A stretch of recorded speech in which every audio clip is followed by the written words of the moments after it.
Ibn Сирин айтқандай, сенің алып жатқан білімің, дінің, кімді үйреніп жатқаныңа бір қара, кімден алып жатқаныңа бір қара деген. Білім алушы кісі ұстаздарын дұрыс таңдауы, ол дінini дұрыс таңдауы болып есептеледі.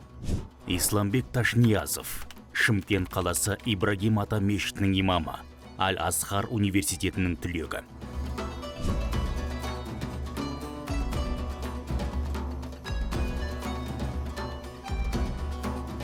Муфтияттың рұқсатымен бұйрығы бар болған имамдардан сабақ алдым да.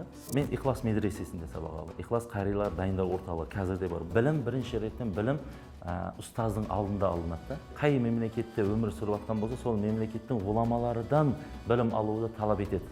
Мысалы үшін, Түркияның ұстазына барып сабақ алатын болсаңыз, ол Түркиядағы ұстаз өзінің салт дәстүріне сай, өзінің мемлекетінің саясатына сай хадистерді, фатуаларды айтады. Қазақстанда өмір сүріп жатқан адам сол Қазақстанның ғұламалардан, бірінші сол жерден ұстаздардан білімін күшейтіріп алу керек болады. Менде Мединаға, Меккеге, Мединада оқуым келді. Мысалы, қасиетті жерлер ғой ол. Бірақ Мекке, Мединада масхатқа сай оқытпайды ол жерде.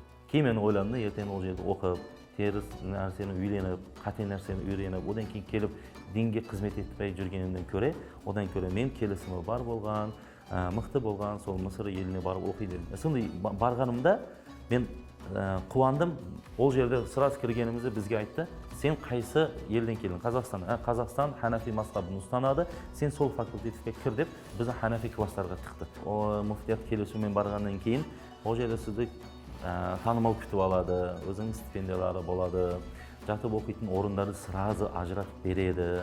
Одан кейін сізге де адамдардың күмәні болмайды да. Дегенде сізді бағытыңыз, фундаментіңіз бар ғой кеткенде. Егер ол жолмен бармайтын болсаңыз, ол жерде көп қой, адасып кетесіз бәрі.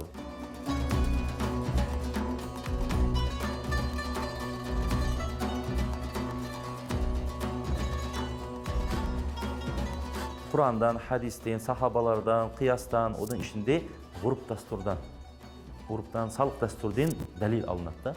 Егер ол салық дәстүр Құранға, хадиске қарсы келмейтін болса, оны қолдайды шариғатта.